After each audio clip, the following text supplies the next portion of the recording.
I'm Dr. Tranquility, Lydia Belgium, and I have found and loved and adored an amazing panel of women and people that I have had the pleasure to work with. And Amy's new to me, but I met her and I was like, you've got to come and you've got to do this thing I'm doing. It's small, but it's going to be great. And she was leading breathwork exercises at the time. And so I'm going to have each of them tell you their story. And what they're going to talk about is following your passion. And what does that mean, really? Well, following what you believe in and feeling aligned with what you're doing.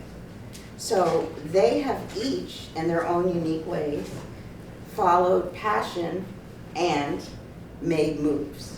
Kind of cool. I think there are going to be some recurring themes here. You know? Yeah. When you talked about family, all of a sudden family, wait a minute, you don't want to be that identity. We're used to this identity.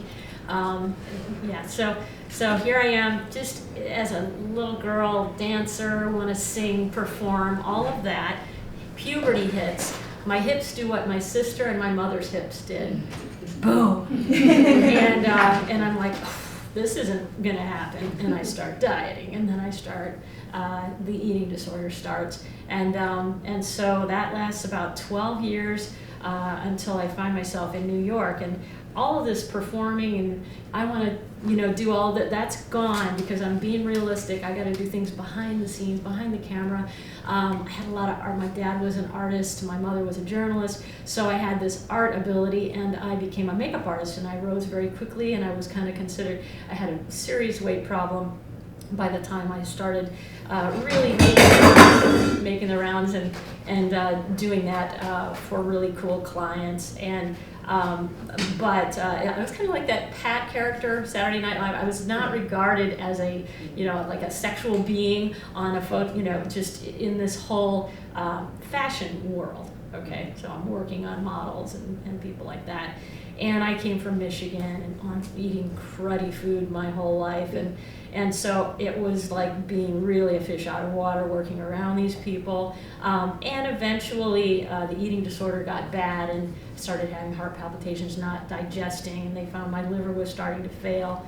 And so I woke up at that point, and there was no internet. And I remember the drug they wanted me to take, going into Shakespeare books on the Upper West Side and looking up interferon, and it wasn't good. It usually doesn't work, causes depression. I was absolutely, they weren't diagnosing everybody and giving psych drugs out like candy yet, so that was about 1990, 1989. But I would have been diagnosed with bipolar, with depression. I was way up, manic, or way down, and black cloud over me. And always writing, in my journal, reasons to live, reasons to go on.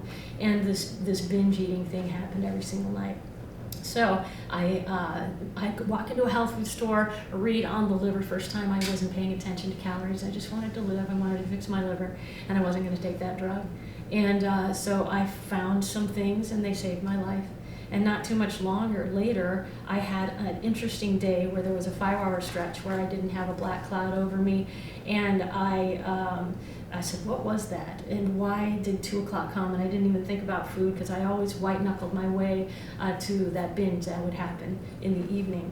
And so I started for 1.5 years to try to make that feeling last 24/7. And after 1.5 years, I made it last 24/7. And the next day, my ring was loose and my clothing was loose, and the food in my refrigerator didn't look like food.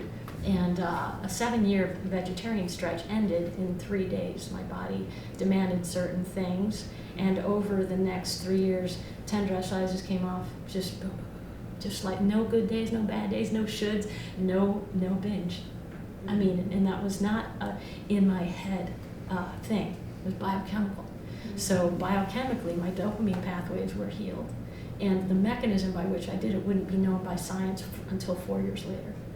14 years later, I'm on a book signing after 7 years, morning and night, against all odds, and alongside an arrogant human genetics researcher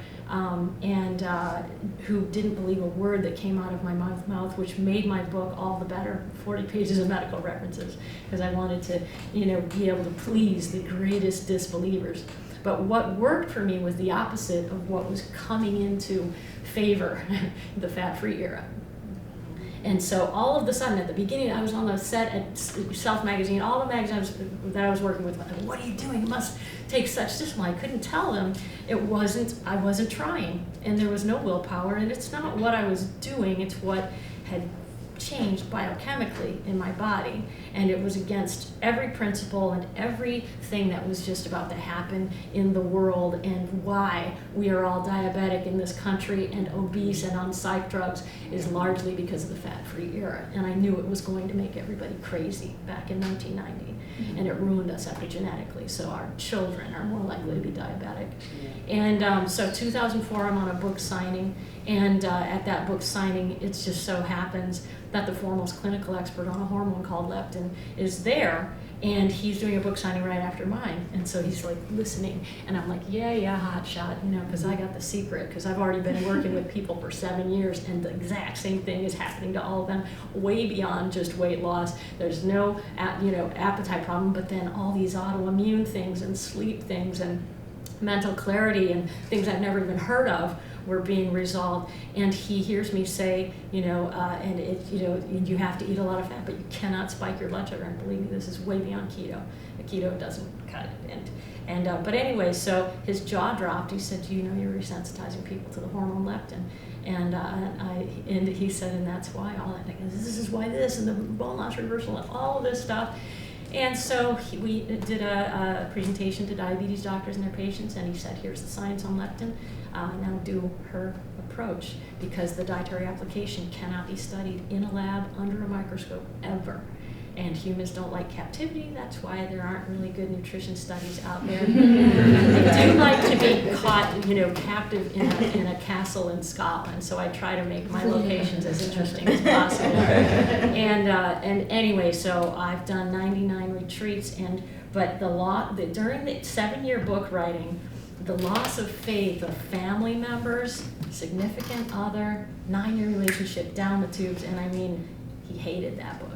And then just family saying, you better go wait tables or something, because I had barely anything to buy food or anything. This is after giving up. Ironically, when the 10 dress sizes came out, offered contract after contract, relaunched, Maybelline, Max Factor, you name it. I was offered spokesperson even for Aveda and Healing Garden and Boots Chemist but every makeup line you can think of. Ironically enough, to talk about what color eyeshadow goes where, and what color lipstick makes your teeth look whiter, but nobody wanted to know how I had transformed myself beyond recognition to the point where someone from high school standing 2 feet in front of me is angry at me for claiming to be who I am, even after a full conversation. Oh, wow. I mean, I'm not even recognizable from that. And but nobody wanted me to do this. And I gave up 2 careers that people would kill for. I also became, as soon as the weight came off, I performed one-woman shows in Manhattan as a singer, and I didn't even talk about that in my book. I didn't even mention it because it's like too much for people to wrap their brain around. And I was singing jingles for the company that I was the makeup artist spokesperson for, Maybelline. I sang a Maybelline, and I gave up all this stuff that people would have gone nuts for, because no one has figured out this mechanism. And to this day, I'm finally just getting recognition.